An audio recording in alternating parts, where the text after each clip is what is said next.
17 বছর পর জামাতে ইসলামী নজির পেশ করলেন, ইতিহাস গড়লেন। প্রিয় বন্ধুরা, আপনারা দেখেছেন গত 19শে জুন জামাতে ইসলামীর সমাবেশ ছিল, জাতীয় সমাবেশ। সেই সমাবেশে জামাত ইসলামী তাদের জনসমর্থন তারা জানান দিয়েছে।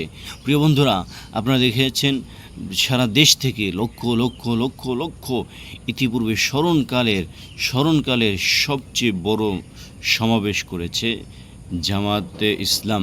প্রিয় বন্ধু, এমন মানুষ হয়েছে যেই মানুষ হওয়ার কারণে পুরো ঢাকা শহর অচল হয়ে গিয়েছিল। প্রায় জ্যাম জট লেগে পুরো ঢাকা শহর একটা অচল অবস্থা হয়ে গিয়েছিল। প্রিয় বন্ধুরা, এমন মানুষ হয়েছে যে অন্য অন্য দল যদি তাদের 1000 টাকার একটা নোট এবং বিরিয়ানির প্যাকেট দিয়েও মানুষ জড়ো করতে চায়, তাহলে এর 3 ভাগের 1 ভাগ মানুষও তারা জড়ো করতে পারবে না। কিন্তু সেখানে জামাতে ইসলামী বিনা টাকায়, বিনা পয়সায়, বিনা আপনার বিরিয়ানির পোটলা ব্যতীত, বিরিয়ানির প্যাকেট ব্যতীত এরকম লক্ষ লক্ষ লক্ষ লক্ষ মানুষ তারা জমায়েত করেছে।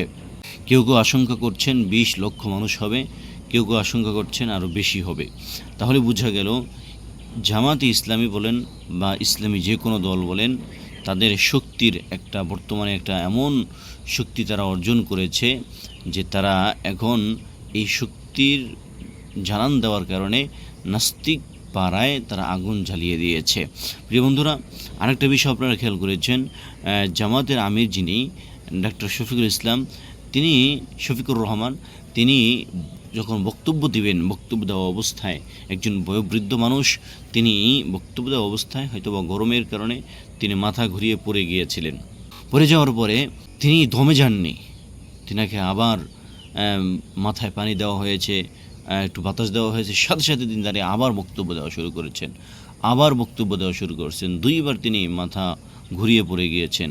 তার মানে জামাত ইসলামী এটা প্রমাণ করে দিল যে তাদের কর্মী বা নেতা যত বয়োবৃদ্ধ হোক না কেন, তারা যত অসুস্থ হয়ে পড়ুক না কেন, কর্মীদেরকে মাঠে রেখে তারা কখনো চলে যান না, বা কর্মীদেরকে মাঠে রেখে তারা কখনো দমে যান না।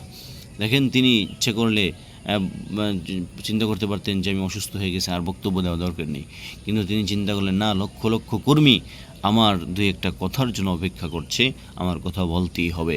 তিনি কথা বললেন। জামাত ইসলামের এই মঞ্চে দাওয়াত দেওয়া হয়েছিল চরমোনাইকে। চরমোনাইয়ের কয়েকজন নেতা ওখানে উপস্থিত হয়েছেন, ইসলামী আন্দোলনের কয়েকজন নেতা ওখানে উপস্থিত হয়ে এমন বক্তব্য দিয়েছেন যে বক্তব্যে জামাত ইসলামের কর্মীরা আকৃষ্ট হয়েছে, এবং এই বক্তব্যের কারণে জামাত চরমোনাইয়ের যে পরস্পর ভ্রাতৃত্ব আরও মজবুত হয়েছে। প্রিয় বন্ধুরা, এখন এই যে ইসলামপন্থীদের একটা অভ্যুত্থান যাকে বলা হয়, ইসলামপন্থীদের যে উত্থান, এটাকে আপনারা কেমন চোখে দেখছেন? আগামী নির্বাচনে কি ইসলামপন্থীদের বিজয় হওয়ার সম্ভাবনা আছে না নাই? অবশ্যই কমেন্ট বক্সে জানাবেন। ভিডিওটি ভালো লাগলে বেশি বেশি শেয়ার করে দেবেন। আসসালামু আলাইকুম রহমতুল্লাহ।